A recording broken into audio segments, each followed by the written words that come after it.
So how many people here are single? How many people are married? Well, what are you doing here?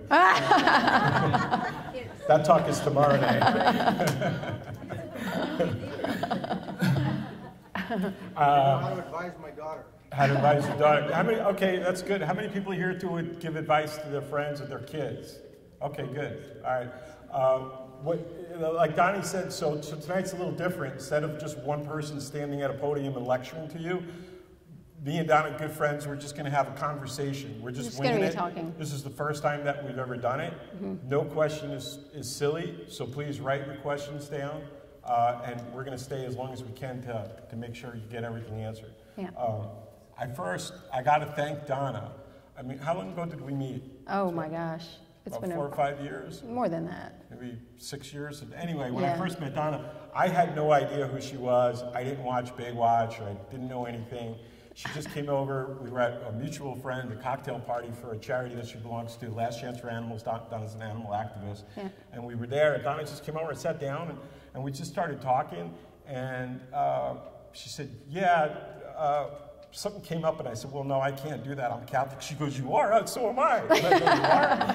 It's just so rare in this town. She goes, yeah. She goes, well, I'm working my way, but I came back, and I said, oh, you were Catholic before? And she said, yeah, I was raised Catholic, but I turned away from it, and blah, blah, blah. And I said, well, that's exactly what happened with me. I was born and raised Catholic, and I turned away from it, and I came back. So anyway, we had like this kind of kindred spirit, and Donna was dating someone, and I was just starting to date my wife, and we used to get together at our friend Christopher's house and watch 90 Day Fiancé. Did you ever watch that show? It's about these couples that go abroad. Best show ever on television. Anyway, it's just kind of a fun, goofy show, but we would watch it, laugh, and chuckle, and talk about it and stuff. So Father Dave called me and said, hey, I speak pretty regularly at the University Series on all different topics, Catholic social justice, my conversion story. But Father Dave said, you got any ideas for this year's University Series? I said, yeah. I said, I think I have this title in my mind, but I don't know what to say. And he said, what's the title? I said, Swipe Left, Swipe Right, How to Find Mr. or Mrs. Right. He goes, oh, that's awesome. Yeah. Well, what are you going to say? I said, I have no idea. He goes, well, you're pretty good. Come up with something. So I thought about it for a day or two, and then I called him back, and I said, hey, how about if I got a girl to do it with me, too? And he goes, well, you got somebody in mind? I said, yeah. He goes, well, who? I said, remember the girl from Baywatch? He goes, Donna D'Errico? I go, yeah. He goes, you know her? I go, yeah, we're like good friends. We get together every Sunday. He goes, oh, I met her once. She's great. He goes, yeah, you think she'll do it? I said, I'm not sure. I think she will, though. So I called Donna up. And I don't know if you remember, you were with your ex in the car. And Donna's like, well, okay, Billy, I'll do it. And I later found out Donna doesn't like talking in front of people. I have a massive fear of public speaking. And occasionally I pass out or vomit, but I don't think that's going to happen. So I said to Donna one night, we were having dinner, and I overheard that. And I said, Donna, but you said you'd give this talk with me. She goes, yeah, no, I'll do it with you, Billy. I'll share my I know, as long as he's sitting here. I'll share my faith, and I'll do it with you. Yeah. So I was like, wow, okay. So, Donna. Yes, Billy. Probably a lot of people are wondering, it's not easy to be Catholic in Hollywood. No, so you want to talk especially a little bit about in this industry, in my industry. Yeah. Well, I mean, there's a lot of gorgeous people in this town, and they're not all Catholic, and a lot of them that are Catholic don't adhere to the values, the Catholic values that I adhere to. Or that I've gone back to. Like Bill mentioned, I fell away from the church, and I was a really horrible, sinful person. I did a lot of bad stuff, and that I'm not proud of, but I returned to the church, and I went to the general confession, and it took a really extremely long time to get everything out, but I got it all out, and I turned my life back around. So since then, I've gotten divorced, and I've been on the dating scene, and it is a scene. And especially, I mean, in this town, it's sort of like, back in the day, you used to go to a bar or something to try to meet up with other single people. But that doesn't really happen anymore. Now when you go to a bar with some girlfriends or whatever, all of the cute guys there are there to meet their Tinder date. Yeah, they're not single looking to... Everybody know what Tinder is? No. Dating apps. a dating app. That's the swipe right, swipe left. It's literally an app. You can just, somebody comes up and you can just swipe past them or right, accept, and then if you right? like them, then you have to eventually, you know, establish a meeting so you can meet in person, and that's where they meet, or at these places where I used to go maybe, hopefully meet some single people, but that doesn't happen anymore, and I'm certainly not going to go to a club. So, but to answer your question, no, it's hard because even the Catholics that are in this industry, which are few, are expecting, you know, certain things to happen, you know, while you're dating on the first, second, third, fourth, fifth date, and I don't ascribe to that anymore. And, you know, once they find out, after they're dating me for a while, they find out that's not going to happen, they just pick up their phone and they go to the next, you know, person on the list that will. And so it's hard, especially, I'm not 23 anymore, so it's you know. 25? Yes, I'm 25. Doesn't she look great? So, you know, I'm in my 50s now, and being on the dating scene in your 50s is not a fun thing, especially in Hollywood, and especially in this day and age, and especially being Catholic, a practicing Catholic. So, yeah, it's tough. Anybody else find it tough? Who here, is everybody here Catholic? Or Christian at least, yeah? And having a tough time finding someone? Yeah. Oh, two hands. It's not easy. And LA, well, first of all, LA, so my spiritual advisor is a priest named Father Luke, and he said, Billy goes, just don't even look in LA. Yeah. I go, what do you mean? This is where I live. Yeah. He says, I know, but just look somewhere else. But then I think being in Hollywood, being in the world that Donna's immersed in, is just even, it's even that much, it's like the funnel, you know, when it comes down, it's even that much harder. Yeah, and I mean, like the dating pool out there, especially in my industry, that's why I try to date outside of my industry, but there's, to try to find I would like to at least find someone who's at least Christian. Yeah. And it's no, you know, it's no secret that there's a heavy Jewish population in my industry. Yeah. Jews are much harder to convert than Christians. Right, and so, and it's, I mean, it's hard because my preference is to have somebody that's at least Christian. And I go out a few times with someone and before I realize that they're Jewish. And not that I have anything against Jewish people. I mean, I'm not anti-Semitic or something, but for myself, I would like to be with someone, you know, who doesn't have that vast of a difference in beliefs. Have you tried the Catholic dating sites? I'm no longer on dating. I don't. Well, and I've heard good things, but I don't. Well, do we'll talk a little bit about dating apps, but Donna makes a great point. I mean, so when Father Dave was like, okay, we'll come up with something good to talk about. So I kind of came up with like what I see from being a single guy out there dating, and I had some of the same problems that Donna had too. It doesn't just work the other way. A lot of times when I told a girl that, you know, I was Catholic and I wasn't looking to hop into the sack right away, that was the end. Mm-hmm. There was no more dating after that. I mean, I was telling Donna, sharing a story earlier, and one girl literally called me up and she says, I just can't imagine, like, how can you get married to someone you haven't had sex with? And I go, well, what do you mean? She goes, well, what if the sex isn't good? And I said, but if you love somebody, the sex will be great.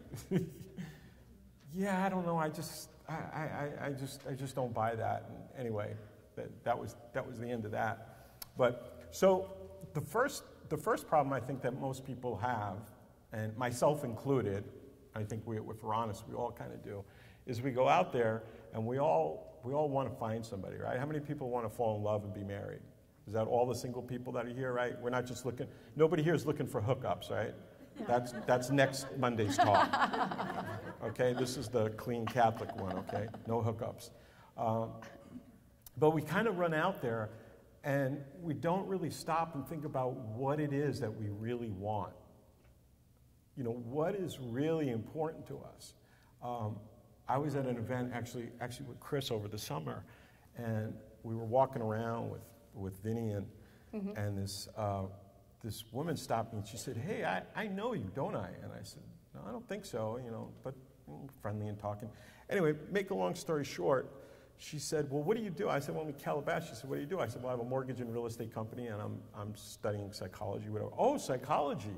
What are you going to do? I said, well, I'm going to be a relationship, marriage and family therapist. And she said, oh, she says, well, what do you think of these dating apps? And she hands me her cell phone, and I said, well, what do you mean? She said, they're just terrible. This is the root of all evil, whatever. I said, it's an inanimate object. It's nothing. It's a piece of software that sits on your phone. It's not even on your phone. It's in the cloud. I mean, I said, the problem isn't the dating app. She goes, oh, well, what is it? And then her two friends, and they sat there like waiting for this magical answer. I said, let me ask you guys a question. I said, what are you looking for? And there was like silence. They had never really even thought about it. Well, I just want a nice guy. I just want somebody that's going to treat me nice. I said, okay, great. So I said, that's a nice guy. Oh, he's not my type. Oh, okay, so there's a type. So there's a little bit more to it, right? Okay, well, what's your type? Well, he's too short. I would need somebody that's got to be a little taller, Okay, well, what about that guy? Oh, I don't like bald men. He just has to have, So anyway, the point is, this went on for a few minutes, and it was just to kind of show her that there is something that we have in our mind. We have this kind of conception of what we'd like to have, and that's okay. A lot of people will think, you might have even thought that too, coming to a Catholic talk about dating and finding somebody, that it just has to be, can't have anything to do with physical characteristics or someone's really, and that's just totally not true. God gave us eyes and ears and everything, gave us senses. When we walked into a room, our eyes immediately scan. And if you're single, you're looking. I know, I'll tell you, as a guy, when I walked in a room before I was married, I would walk in and look around and say, okay, are there any potentials here? That's just human nature, guys. There's nothing wrong with that. The problem is that there's got to be more. And most of the time, many people don't bother to think about what the more really means to them, because they're just stop at the first stage. That's right. Because we're hungry. That's right. I don't want to use the word desperate, but we just kind of want to be with someone. So we think, like I was sharing a story with Don about this girl that I had went out with a couple of years ago, and I chased her. I met her through a dating app. I literally chased her for like a year and begged her to go out with me, and she was finally like, okay, well, I'll meet you at the Starbucks on Ventura and Encino at this thing at this time, and she came over like in her sweats after working out. She was so interested and not interested in meeting me. She gave me a sympathy coffee date, right? Doing you a favor. She did me a favor. So we went over, and the first 5 or 10 minutes were really, really rough. And then all of a sudden it kind of got good, and we broke the ice, and it was pretty good. We went out that night, we went on another night, and then all of a sudden she calls me one day and she says, I don't think we could go out anymore. And I'm like, well, huh? I thought everything was going great, right? And she says, there's a couple of problems. And I said, well, tell me, what are they? She says, well, we went to the movies. And I said, yeah. And she goes, you didn't even try to touch me. I go, what? She goes, well, you didn't even try to touch me. You didn't even grab me or do anything. You want me to molest you at the AMC? She was like, yeah, I'm sorry. She's like, yeah, that's what I wanted, So, and she said, but really, she said, the other problem is you're Catholic. And I said, yeah. And she says, well, my dad was Catholic. No, my mom was Catholic, but my dad was Jewish. I believe in some of the things that Catholicism teaches, but I don't buy the whole thing. And, I said, all right. And she said, the other problem is you're a Republican and I'm a Democrat. I was like, what? I said, wait a minute, I thought the Democrats were supposed to be the kind, open-minded, accepting people. And she goes, yeah, huh? Anyway, that was the end of that. But the point of that story is that, we all have different things that we're kind of looking for. And when I look back, I realized that, I probably didn't even need to go out with her the first time. What my attraction was just totally to her physically. Right. And there was a little bit of personal, attraction. I thought she was beautiful, and but anyway, it was no big deal when it ended, because I said, well, okay, if somebody doesn't want to go out with me because of my political beliefs or because I'm trying to be a practicing Catholic, then it's probably not somebody that's going to work with long term, right? And we're here for long term, right? Not friends with benefits. That can actually happen in the reverse also. Like if you meet somebody and you're attracted to them you know, to their looks first, and then you start going out and you find that it's just not, there's nothing else there. It can actually happen the other way too, and I've experienced that, where you give someone a chance that maybe you're not especially, that wouldn't have been your number one pick looks-wise. You end up being more attracted to them after you get to know them because of their personality, or you have so much in common, or they're funny, or whatever it is. They can become more attractive, at least to me, and they like grow on you. Yeah. So I mean, that's the one thing that I've learned is to, I mean, yeah, you do have to. There has to be attraction. You have to be attracted to them, but to not limit myself there. That's actually the better, I would argue, the better way to do it. Some of the best relationships come from people who are you ever see a couple and you look at them and you wonder, like, how'd those two ever get together, right? And then you talk to them and you find out that, you know, well, they were friends, maybe they worked together. And then you hang around them and you're like, oh, I see why they're together. They're perfect with each other. Exactly, you could totally see the chemistry, you know, like the girl would be like, well, you know, he wasn't really my type, but as I got to know him, he was really smart and witty or whatever, and you just, you know, boom, and then I couldn't help it, right? That happens all the time. Yeah. So one thing I tell people is open up your valve a little bit, you know, be a little bit more, I'm not saying, you know, run out and go out with everybody, but you never know, at least looks-wise and type, and like, you know, everybody says they have a type, but I don't anymore. I stopped having a type because of that very reason. I was going out with my type and I didn't like anybody because I just didn't click, or they ended up being, you know, a bad guy or something. And so I started giving other people a chance that I met. I'm not on dating apps, I don't do those kinds of things, but I would meet them, and just like they would make me laugh, or I liked their personality or something, and they asked me out, and I was just like, yeah, you know what, I will go out with you. I'm still single, nothing's worked out, but well, you know, sometimes you gotta just keep plugging at it. Yeah. I was single for 9 years before I met my lovely bride. Is here, Remzi is sitting right over there. Right there. And you know, I think it was, so I wrote it down. For those of you guys how many people have been waiting a long time and you feel like, you know what, I don't know, maybe it's just not gonna happen. So St. Augustine said this, he said, suppose you're going to fill some holder or container and you know it will be given a large amount. Then you set about stretching the sack with a wine skin or whatever it is because you want to prepare for such a large amount to come in. So you can increase the capacity for the sack. That's how God deals with us. Simply by giving us time, it builds our capacity for what he's about to give us. And I can tell you that when I waited 9 years. I had a miserable couple of years. There was times I went home. I went home on my 50th birthday party. I had 150 people show up to my friend's house in Brentwood. I had a party that was off the charts. So many wonderful people, friends to this day that love me. I went home the night of my birthday and cried. Oh my gosh. Because I was all alone. I literally cried myself to sleep. And there was times when I thought, I'm going to be alone. You know, what's wrong with me?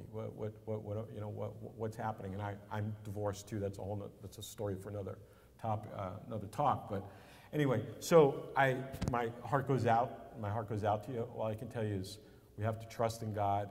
He's preparing you, but use that time to prepare to start preparing yourself. Start really thinking about, like Donna did. Okay, you know what? So maybe it's not so important that the guy looks like this, and that. Yeah. Let me go out and meet people. Let me go out and get to know somebody a little bit. The worst that happens when you go on a date with somebody that you end up not liking is you learn a little bit more about yourself. Maybe you met another person. Maybe you discovered a new hobby. It's not the end of the world. That's the other thing that a lot of people do is they approach dating with this intensity. Like every day, this is gonna be the one. This happens with online dating a lot because what happens is you're looking at an image on a screen and you're reading some bio information that most of the time is made up, or at least half of it's kind of just made up. It's presentation of someone's best. Right. No one talks about, well, hey, you know what? I'm Catholic, but I'm really kind of broken sinner, and I still struggle with my anger sometimes. And no one tells you that, right? Oh, I love hiking and read morning papers on Sunday, and it's all the best of everything, right? So, and and then you start building an image, right? Because it might be a week or two before you go out with them, you're texting, and you go, oh my God, this is the one. And you start creating this image in your mind that when you go out to the date, no one can live up to that image. It's impossible. So then what happens is you sit there, and if you can sit there past 5 minutes, you begin to rule out the person. Yeah, that happens a lot. Happens all. I talk to single people all the time. Bill, help me, help me, help me. Okay, walk me through what you do when you go on a date. Well, I went out with this guy the other day, and we sat down, and he seemed nice. He looked really good and everything. He was kind of handsome, and he pulled up in a nice car, and and we sat down, and but then he said this, and it reminded me of my ex, and that was it. I got up and left. I'm like, you got to stop doing that. You got to stop. Just because somebody did something that your ex did doesn't mean he's going to be your ex. You've got to let go of that, and you've got to give people an opportunity. It seems to me today so many people are more determined on how am I going to rule this person out rather than how can I rule them in? How can I open myself up and maybe let this person in? We're all pretty broken. We're flawed. Even the best of Catholics that try to do our best, we're all sinners. Yeah. We're all still broken. We're all still just trying to make our way into the end zone. Well, the person you're sitting across from at the Starbucks or the restaurant is you. It's a reflection of you. They're broken too. They just got different problems and just different circumstances. So anyway, the next thing is choosing. So we talked a little bit about physical appearance, that shouldn't be the sole basis. So how do we decide, if we want to go past? What should some of the values be? Everybody here is Catholic, right? Everybody would like to find a Catholic partner, right? So that would be, like Donna said, that might be one of the most important things. Is the person Catholic, or at least if he's Christian, right? At the very least Christian. I kind of had to give up on the Catholic thing after having that as a hard and fast, quality that they had to have. And you made a good point. Just because they say they're Catholic doesn't even necessarily mean, there's a lot of what I call, Father Dave hates when I use this term, but I call them pew warmers. Or cafeteria Catholics. They're people, and I don't really mean that to be derogatory, because that was me for years too. When I first came back to the church, I was literally I was a reader at Mass, showing up, and then, Friday and Saturday night, I was going out woohoo, and I was no angel. I was still lost. It's like when you go to the beach. You ever go to the beach and the water's really cold?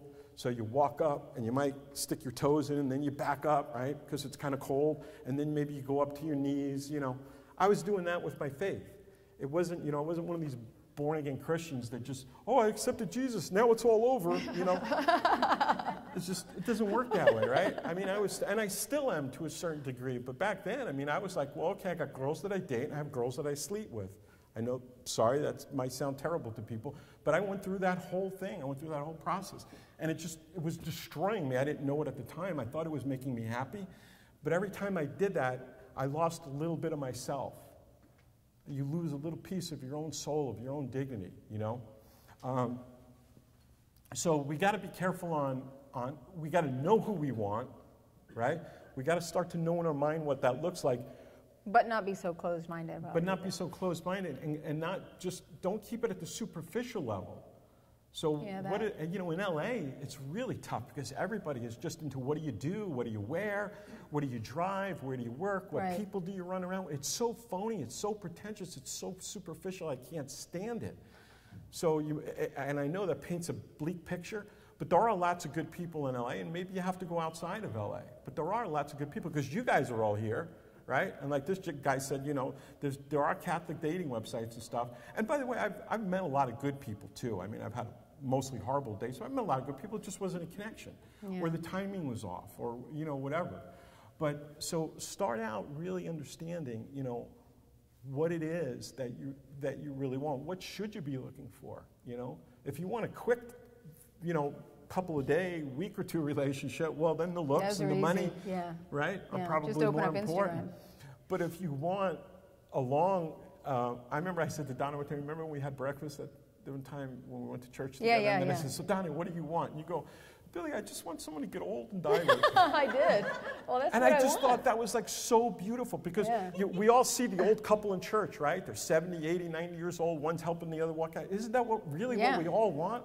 That's what we're made for. Holding hands, and they're 80 years old. They're walking. Somebody's got their walker, and the other one's holding their hand. They're helping each other with their pills. That's what I want. And that's really, at the end of the day, what we all want. But we lose sight of it because we're lonely. So we think, well, I got to find the guy that's good looking, or the gal that's good looking, and we throw away our values. And, you know, or we look at hobbies like, oh, wow, this chick, she's into horseback riding. Well, that'll make a great marriage.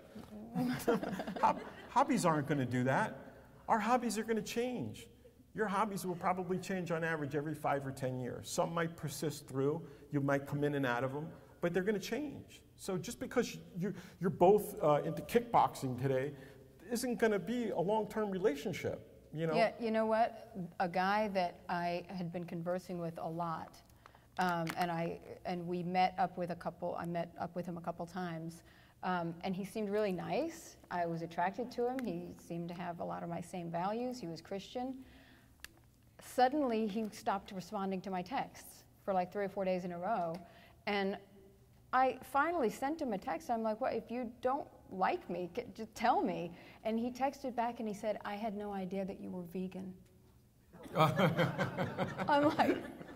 And that was that, huh? Yeah, that was it. That was it. That was the end. I can't go out with a vegan. You are so, like, it doesn't bother you, right, with other people? No. Yeah. No, you can eat meat in front of me. I mean, he did. We went out, I had vegan stuff, and he had never put 2 and 2 together. Then he looked on my Instagram and saw in my profile that I said I'm a vegan. So he broke up with me. Well, his loss, right?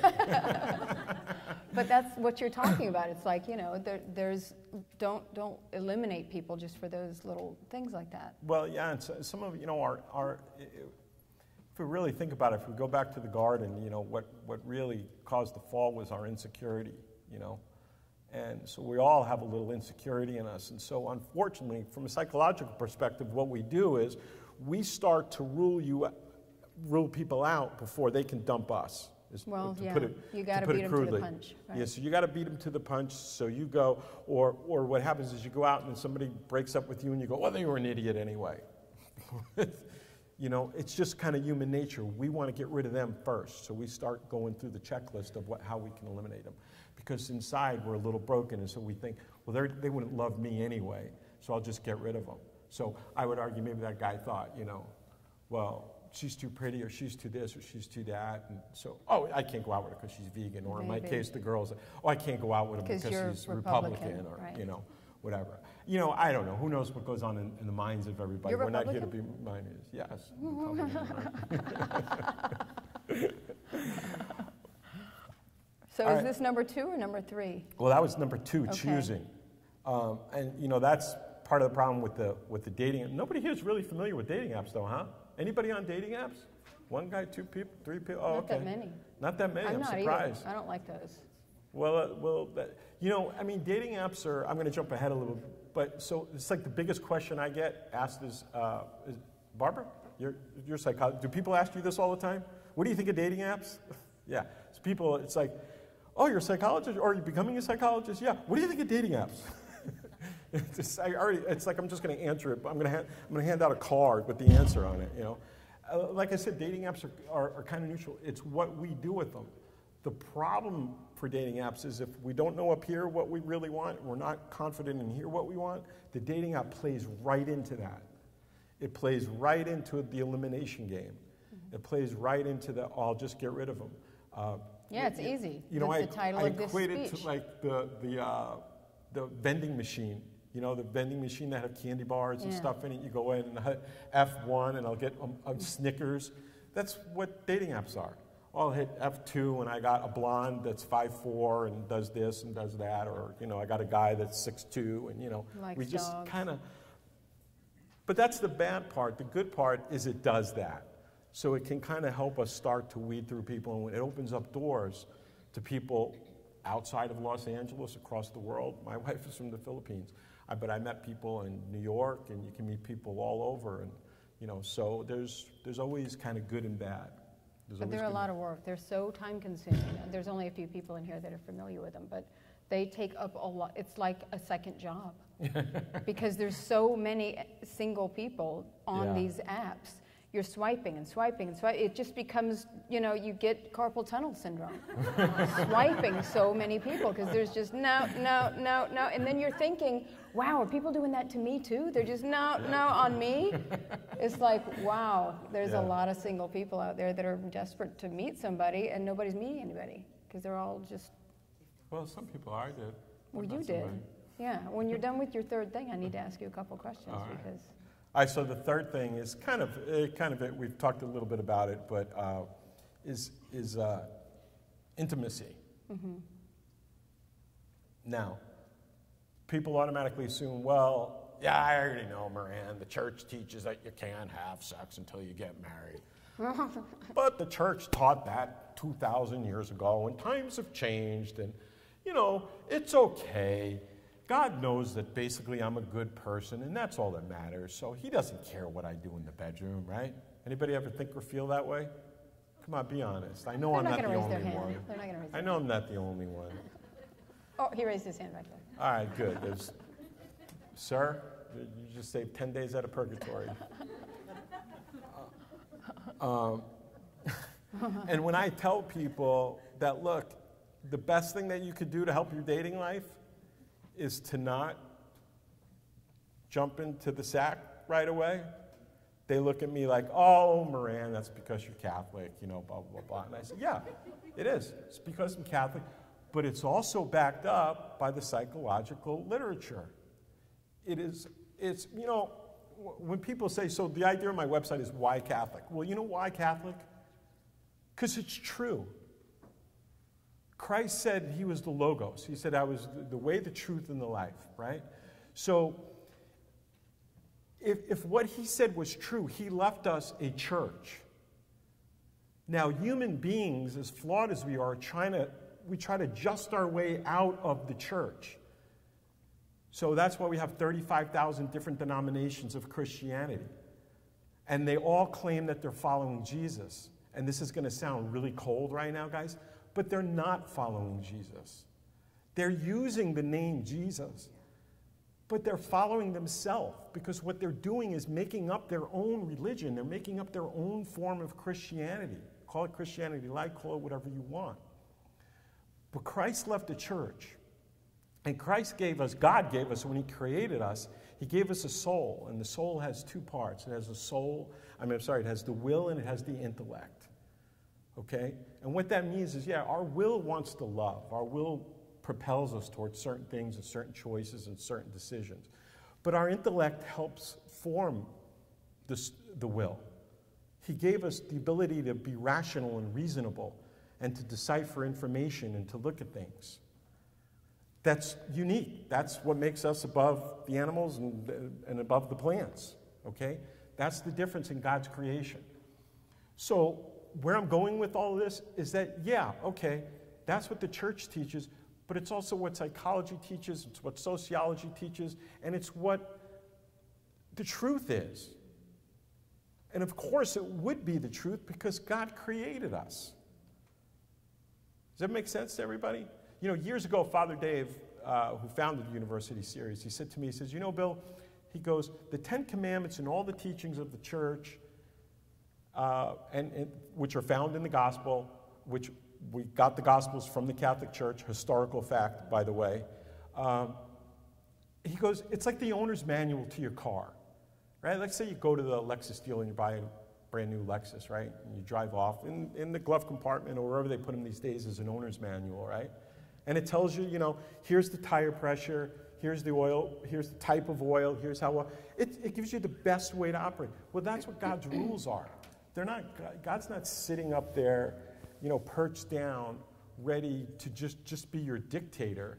He's guiding you to show you that the way he created you is the best way for you to be. And intimacy is not hopping in the sack right away. Intimacy is into me, you see? So intimacy is getting to know each other. That's where the word comes from.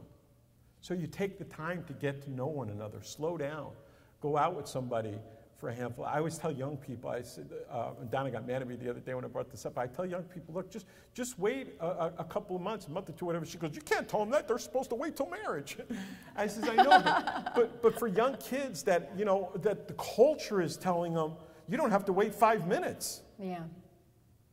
Tinder was created for instant hookups. Right. Now, I know a lot of people don't use it for that. I actually have good friends of mine I just spoke with today before I came over that met on Tinder. They're having their third kid. Wow. Okay? So, I mean, you know, a lot of its stuff is a mystery.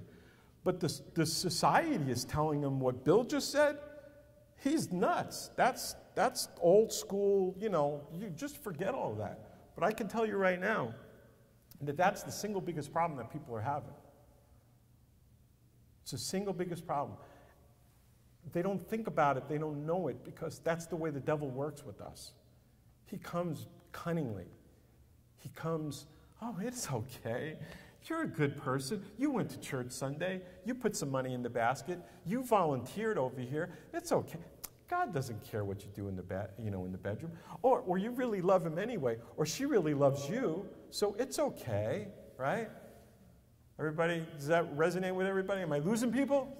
How about the one where go ahead and do it, I'll go ahead and do it because I could just go to confession on Sunday. Wow, and then Catholics, it's gone. yeah. That's why I'm Catholic, by the way. That's really why I'm Catholic. It's got nothing to do with the truth or history. That was, no. No, but look, and I'm not trying to, guys, I was the worst at it, okay? I admit it. I'm not trying to judge anyone. Me too. But I can tell you this. I wrote a paper in one of my psychology classes about this, and I had the idea. I was back home in New York visiting my mother and father, and when I was a little boy, my mother sent me to work with my Uncle Angelo in the Bronx. My Uncle Angelo was really cool. He was Italian, he knew mafia people, and he had a cabinet making shop, and he used to go hunting, and he was a kind of a real guy's guy. My dad wasn't around. My dad was emotionally absent when I grew up. He was an alcoholic and very rarely home. So I really looked up to my Uncle Angelo. And my Uncle Angelo would make us sweep the shop and pick things up and put the wood away. And when we had time, we could work on a little project when we were there. And so I decided to make a chess table because my father loved to play chess. It was one of the things my dad did do with me was play chess. So I said, I'm going to make a chess table. And maybe my father will be proud that I made this table and he'll play chess with me.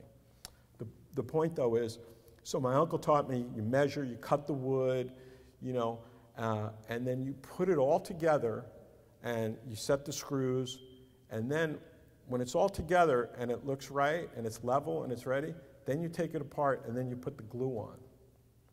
He said the glue is what really keeps it together, because after a while screws will vibrate and loosen up, but the glue solidifies it.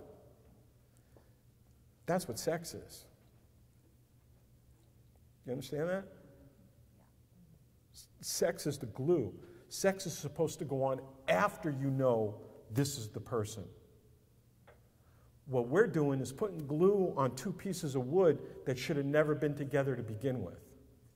And you know what happens when you have two pieces of wood that are glued together and you try to pull them apart? You ever see that? Each piece has a piece of the other. It's destroyed, yeah. It's destroyed. You can unscrew two pieces. When you pull it apart, the glue takes a piece of another piece. So when you're intimate with people and you're hopping in and out of the sack, understand something. You're giving up a little bit of yourself, a little tiny bit that you may not feel at that moment, but you're giving up a little bit of yourself. Does that make? Yeah. Is that 8:15? Okay. So. Okay. So what did you want to ask me? Here's my question. Yeah. You've got these 3 points. Okay. And you've got it all, you know, sussed out and stuff, and you made excellent points. Oh, thank you. You're married, very happily married.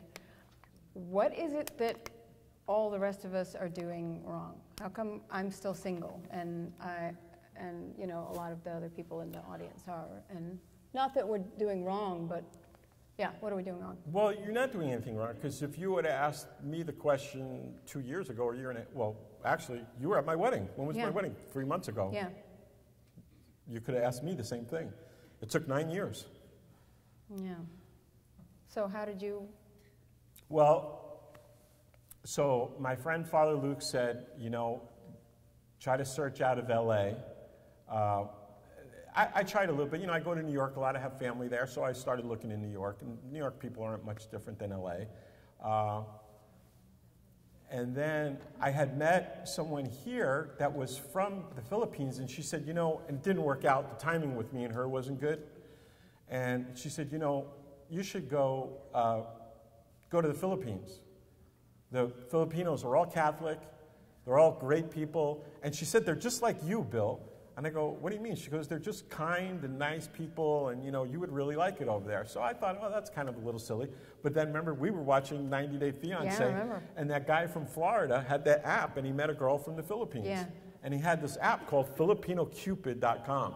And it sounded so corny, but I thought, well, what the heck? So I didn't know you met her on Filipino Cupid. yeah. What? So I signed up on the site, and I started looking around, and I started talking to a lot of people via texting and WhatsApp.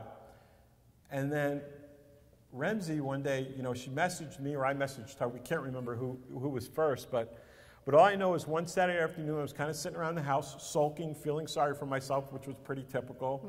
Well, you know, when I went out in public, I had a big smile, but inside I was really hurting. And all of a sudden, the phone rang. And Bill, yeah, it's me. And I'm like, oh, hey. I said, how come you called? And she goes, well, it was just easier than texting back and forth. And I was like, yeah, because I'm kind of old school. I mean, texting's great. It's got some value to it, but too many people are trying to communicate too much on texting. So that would be like another rule I'd have, is just put the texting aside. You know, it's great for, hey, I'm running late, or here's the address, or whatever. If you want to convey any feeling or emotion, my God, it's the worst thing. Like you just described. Well, I'm wondering why he didn't text me back. And so just pick up the phone and talk. And if the people can't talk to you, then just, you know, next. But anyway, Remzi called, and I was like, wow, this is so cool. And we talked for probably 2 or 3 hours. Wow. And she just had this smile and laugh that was just intoxicating. And so at that moment I thought, okay, I gotta go and meet this woman. I had been thinking that I was gonna go to the Philippines, and I was graduating with my Bachelor's of Science, and I had a few months before I was gonna start my master's program, and it was pretty grueling, so I said, okay, I'm gonna treat myself to a little vacation. And my friend had said, you know, go to the Philippines, it's the tropics, the beach, you'll love it. So I thought, okay, I was gonna go to Mexico, go to the Philippines. So Remzi was actually living in Singapore at the time, but she said, hey, I'm going back home to the Philippines in a couple of weeks, and we could meet then.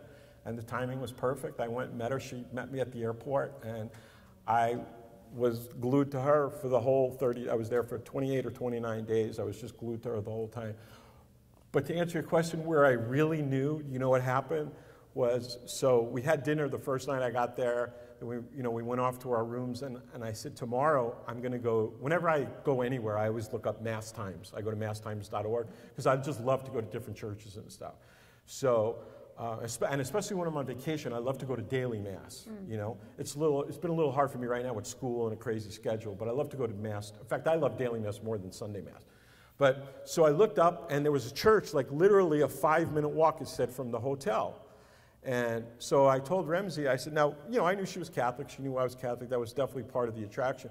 But I said, hey, I'm going to go over to Mass at, you know, at 7 o'clock in the morning. She said, okay, I'll meet you in the lobby at, you know, at 6:45. And I'm like, no, it's okay. Don't worry. You don't have to go. I mean, it's daily Mass. I just like to go to church. She goes, no, I go with you.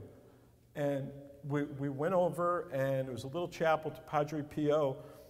And I knelt down and was praying. And I just looked at her, and the Holy Spirit said, yeah. This is it. And that's a true story. So go to church with your dates. You know, but don't, you know, I used to be a little afraid. I'll be honest with you. At first, when I first started dating, I kind of kept the Catholicism in the back shelf. Yeah. And I'll bring it out later. But, you know, it's really kind of silly, because the people aren't going to, you know. So I just brought it out now, and actually Remzi would tell you that part of what she liked about me was that I was a Catholic who was taking my faith seriously, you know? So, I mean, we went to church, and that was just kind of it, you know? So go to church. I go to church. No, but in all seriousness, guys, I mean, look, I don't know. There's a great mystery to it. But, you know, try to think harder about what it is that you're really looking for. You know, the church teaches us what it teaches because, like I said, it's true, okay? So try to think more hard. What are the values that are going to really sustain you? You know, the other thing, me and Donna were having lunch a couple of weeks ago talking about the talk a little bit, and she saw a note, and it said how arranged marriages were pretty successful. And she goes, what? Where are you going? And I said, yeah, it's... But they are. But arranged marriages actually... They work. Was just done a study done out of Harvard University in their psychology department. And arranged marriages actually work as good or better. Yeah. And so people go, what? Now, keep in mind, I'm not saying forced marriages, okay? But arranged marriages, that's where both families get involved and they pick somebody. I think there's two reasons for it. I think number one is because our families kind of know us better than we know ourselves a lot of times. Because they see you from a distance. You're immersed in yourself and you're immersed in the everyday stuff that goes on in your life. And we have what's called confirmation bias. So we think our perspective is the right perspective until somebody really comes along and challenges us, right? This is why you see in the political world it's so hard to change people's perceptions. Because people are more interested in being right and being locked into their thing. And this creates a lot of troubles in marriages, by the way. People want to be right. So anyway, our families and friends know us better than we know anybody. But it's also, I think it's more than that. I think it's the idea that people approach marriage with a whole different perspective. They approach marriage as a give and take, as a lifelong commitment. We here in the West, in America in particular, and in LA in particular, and in Hollywood even more particular, we approach love as, what do I get? So love has been reduced to a feeling. And there's no longer like, what can I give? See, and the person that you fall in love with, that's why it's a great book I recommend to everybody, because it's called 3 to Get Married, written by Bishop Fulton Sheen. And he talks about love needs God. Without God, all there is just the I and the thou. It's just, you know, what can I give you? I mean, what can you give me? Right. And this is how too many of us are approaching it. We're looking at it like, well, what can I get? And then when you stop getting something from them, then it's over. You're disposable. So back to sex. After a few months, that's going to wear off. Anyway, the novelty of all that's going to wear off. And then you wake up and you go, wow, I shouldn't even be with this person. Do you know how many women I dated and then got my heart torn apart when they broke up with me? And then I realized, well, thank God they broke up with me. I had no business being with that person. But why was I with that person? Because I was hopping into bed with them. And we know on a psychological level that there's a whole physiology that goes on in the body. Do you know the same chemical gets produced when you have sex? There's a chemical that's produced that makes you bond to the other person. Well, that chemical gets produced whether you're really in love, married or not, or whatever. So when you're just hooking up with somebody, you start bonding to that person. So back to my analogy with the table, you're putting glue on something that you probably don't even know should be glued together. And then, okay, let's hope to God it works out. Sometimes it does. You know, there is a mystery. But a lot of times it doesn't. So when I counsel young people, I say, look, guys, just wait. Yes, you should wait until the end. But I just beg these kids, just give it a little bit. And the reason why I say that is because people can understand 30 days or 60 days. It's much harder to understand a lifetime. If I tell you to make a diet change for the rest of your life, it's like, whoa. But if I tell you, you know what, let's change this, or like you were just telling me, Donna was sharing with me, her son called about, you know, he gave something up for Lent. And he says, Mom, he goes, it's only 2 weeks. He goes, but it's not even a problem anymore. I'm not, you know. So yeah, he didn't feel like it was a sacrifice anymore. He didn't feel like it was a sacrifice. And he's grown. My son's grown. And he called here and said, do you think it'd be okay if I switched and changed what I gave up for Lent? Because what I gave up's not a sacrifice anymore. And I said, well, I mean, I talked to him a little bit about it, and then I told Bill about it, and he was like, this day and age for a 26-year-old grown person to call their mother and see if it's okay to change what they're sacrificing for Lent is just, I did something right somewhere along the way, because he's a good one. So I think we should time. Get some. Yeah, I want to leave some time for questions and answers. Anybody got any questions? Well, I mean, her perspective isn't wrong. It was different a while ago on dating apps. And yeah, it wasn't such a hookup scene, I think, a while ago that it is today. And yeah, today there's a lot more people on them. And so you're just overwhelmed with how much work is involved and how much time is spent trying to find that one person to go out with. So she's not wrong. I mean, it can feel, well, a kind of what Bill was talking about with the arranged marriage thing, there's a little bit of that I've experienced here that's worked better for me than dating apps. That's why I don't do dating apps anymore. And I'm not saying they don't work. Some people, like you said, some people have found their lifelong love on there. But for me, meeting, like almost being set up, or meeting somebody that a friend is a friend of a friend, is what's worked for me, because they, like Bill was explaining with the arranged marriage thing that seems to work out well, they know both of us and they know both of our personalities, and that to me that's how I meet most people now that I go out with, is by a mutual friend introducing us, or somebody that's a friend of a friend, or something like that. People that know me and know the person. So I would encourage her, instead of turning her back on God and the church, to turn to the church, to get involved in church activities. That's what I suggested. You know, in my clinical, you know, I'm not practicing yet, but I had to volunteer at a clinic, and I had an older woman that came in, and she had just been released from prison for financial fraud. She didn't really do anything. She got caught up in something. But we got to talking about her life and her past a little bit, and she had this propensity of all these terrible relationships. She'd been married 3 times and divorced and blah, blah, blah. And through talking to her, I come to find out that she had really just been living in this one little circle of like her job and the bowling league. And all of her people, all of her relationships were in there. So I said, you know, why don't you think about something that interests you, some hobby? And I pointed her to meetup.com, I think it is, whatever. And the very first weekend that she went out and volunteered to give food to the homeless people out in Oxnard. And she met a guy that coincidentally she had went to high school with, and great guy, and they're dating. You know, it's been a couple of months. So look, at the end of the day, it's a mystery. I don't have any specific thing that this is what's going to work. But I would tell your daughter that the devil wants to tell her to walk away, to turn her back. That's the devil's voice. And what she needs to do is double down and go into the church. And I get how she feels. I mean, there were some times on Sunday mornings I was so depressed I didn't even want to get up and go to church. But that's where I found the strength to keep going. I mean, turn more towards God. Trust Him. And like St. Augustine said, He's just preparing. You know, I got to tell you, I mean, I was so distraught and everything, but when I met Remzi, I realized why God left me alone for that 9 years. Because I was preparing for somebody like that He gave me. And I'm not just saying that to make my wife feel good or whatever. I mean, Donna was at my wedding, and she said to me, she pulled me aside, she goes, Billy, I haven't seen you smile like this since I've known you. Ever. I mean, as a woman, which is the only one I can speak from, I mean, when I was younger, I had marriage and family and the white picket fence on my mind. And that's what I wanted. And I don't know what, I don't know what men look for, but that's what I used to want. And now I think we all kind of just want someone that loves us and, you know, that appreciates us and we grow old with and, you know, are partners.